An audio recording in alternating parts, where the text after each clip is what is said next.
Halo netizen, apa kabar Anda hari ini? Saat ini saya berada di depan gedung Markas Panglima Mako Koarmada RI, tepatnya di Jalan Gunung Sahari nomor 67 Jakarta Pusat. Koarmada RI dengan unsur yang dimilikinya beserta jajaran di bawahnya dalam keadaan aman dan terkendali sehingga setiap saat mampu untuk melaksanakan tugasnya dengan baik. Selanjutnya bersama saya Serda Cindy kembali akan menyampaikan rangkuman berita sepekan dalam edisi Weekly News Koarmada RI minggu ini, dan inilah berita selengkapnya. Selamat menyaksikan. Koarmada RI dan jajaran antisipatif terhadap hasil evaluasi kinerja. Panglima Koarmada RI Laksamana Madya TNI Heru Kusmanto menekankan pentingnya untuk mewaspadai dan bertindak antisipatif terhadap hasil evaluasi yang dilaporkan pada kegiatan Monday Update Koarmada RI yang secara rutin dilaksanakan di Komando Armada Republik Indonesia. Panglima Koarmada RI yang saat memimpin didampingi Kas Koarmada RI menekankan bahwa setiap evaluasi dan laporan maupun kegiatan yang menjadi perhatian agar tetap diwaspadai dan kemudian ditindaklanjuti baik oleh Koarmada RI maupun jajaran di bawahnya dengan kegiatan antisipatif. Hal ini menjadi penting dan harus dilaksanakan sehingga setiap tugas dapat berjalan dengan baik sesuai kebijakan pimpinan dan aturan yang berlaku.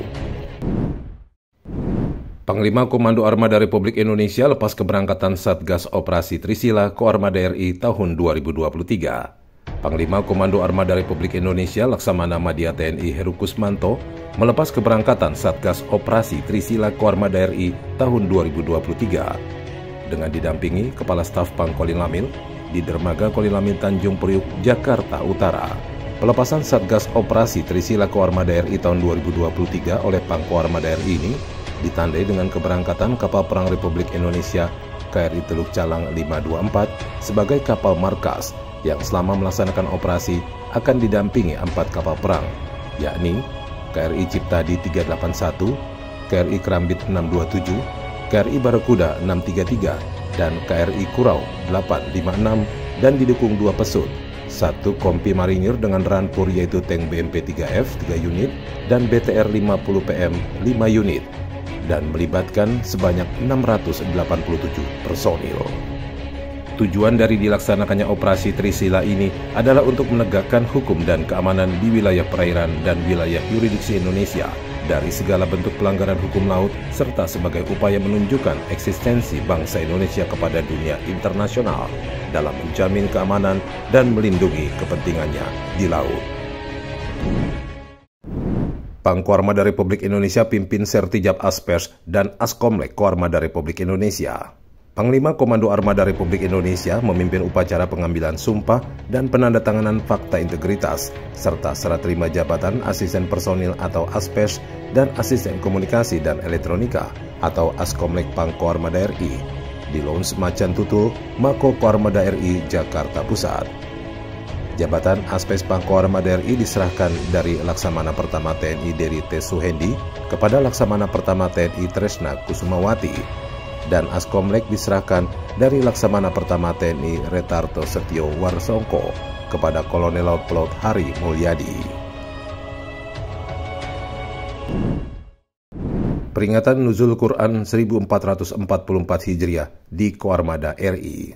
Komando Armada Republik Indonesia menyelenggarakan peringatan Nuzul Quran 1444 Hijriah yang dihadiri seluruh pejabat utama, Kasatker, prajurit dan PNS Koarmada RI, serta pengurus Jala Sernasri Armada Republik Indonesia, dilaksanakan di Masjid Al-Mutakin, Mako Koarmada RI. Kegiatan peringatan Nuzul Quran di Koarmada RI diawali dengan sambutan yang disampaikan oleh Panglima Koarmada RI Laksamana Madya TNI Heru Kusmanto. Kemudian dilanjutkan dengan acara pokok, yaitu ceramah yang disampaikan oleh Letkol Laut Kesehatan Abdur Rohim Hadi Anwar, atau yang dikenal dengan sebutan Ustadz Blangkon Loreng. Bantuan sembako bagi masyarakat sekitar Mako Koarmada RI. Koarmada Republik Indonesia menggelar acara sosial melalui kegiatan berbagi di bulan Ramadan dengan memberikan sembako kepada masyarakat sekitar Mako Koarmada RI di Mako Koarmada RI Jalan Gunung Sahari nomor 67 Jakarta Pusat. Acara dipimpin langsung Pang Koarmada RI Laksamana Madya TNI Heru Kusmanto yang didampingi Ketua Gabungan Jala Sernasri Armada RI Nyonya Yayu Heru Kusmanto dan dihadiri para pejabat utama serta Kasatker Koarmada RI dan pengurus gabungan Jala Senasri Armada Republik Indonesia. Acara yang difasilitasi Dinas Potensi Maritim dan Denma Mako Koarmada RI ini menyediakan sekitar 400 bingkisan sembako yang dibagikan kepada warga penduduk sekitar Mako Koarmada RI di sekitar Jalan Gunung Sari nomor 67, Jakarta Pusat. Koarmada RI turut berpartisipasi dalam Bazar Murah TNI Angkatan Laut. Koarmada RI turut berpartisipasi dalam kegiatan Bazar Murah dalam rangka menyambut datangnya Hari Raya Idul Fitri 1 Syawal 1444 Hijriah 2023 Masehi.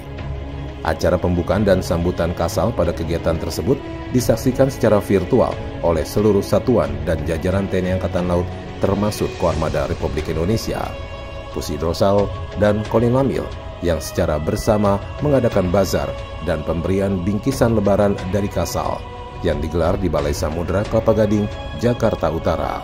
Selanjutnya, usai acara pembukaan 5 besar, Pangkoarmada RI Laksamana Madya TNI Heru Kusmanto bersama dan Pusidrosal dan Pangkolin Lamil yang diwakili Kaskolin Lamil menyerahkan secara simbolis kepada prajurit dan PNS Koarmada Republik Indonesia, Pusidrosal, dan Kolin Lamil.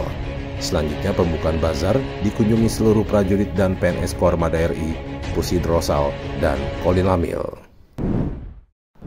Usai latihan pendaratan amfibi, Satgas Operasi Trisila gelar bakti sosial. Satgas Operasi Trisila Koarmada RI 2023 tiba di Dermaga Batu Ampar, Batam setelah melaksanakan pelayanan dari Jakarta dengan menggunakan kapal perang Republik Indonesia KRI Teluk Calang 524. Selama pelayaran menuju Batam, Satgas Operasi Trisila Koarmada RI 2023 melaksanakan berbagai materi latihan untuk mempertahankan keterampilan prajurit serta kerjasama antar unsur operasi hingga latihan pendaratan amfibi di Dabo Singkep. Selain itu juga dilaksanakan latihan gelagas pur tingkat 3 atau L3 Koarmada 1 dengan unsur-unsur satuan kapal cepat yaitu KRI Lemadang 632 dan KRI Surik 645. Kemudian satuan kapal ranjau yaitu KRI Pulau Rusa 726 dan KRI Pulau Rangsang 727 dengan lokasi Fasarkan Tanjung Uban, Mentigi, dan perairan Kepulauan Riau. Setibanya sandar di Batam, Satgas Operasi Trisila Koarmada RI melaksanakan kegiatan kerja bakti bersama masyarakat Kampung Tua, Bakau, Serip, Kelurahan Sambu, Kecamatan Nongsa, Kota Batam. Antara lain melaksanakan pembersihan dan pengecatan Masjid An-Nur, pemberian sembako kepada masyarakat Kampung Tua Serip, serta pemberian santunan kepada anak yatim. Demikian pula saat usai latihan pendaratan amfibi, dilaksanakan bakti sosial bagi masyarakat di sekitar tempat latihan. Demikian berita yang tersaji dalam edisi Weekly News Koarmada RI minggu ini. Sekaligus menutup perjumpaan kita. Terus ikuti informasi seputar kegiatan Koarmada RI hanya di akun resmi Koarmada RI. Koarmada RI mempersatukan kekuatan laut Nusantara. Eka Pada, Ganda Jala Nusa, Jala Steva, Jaya Mahir.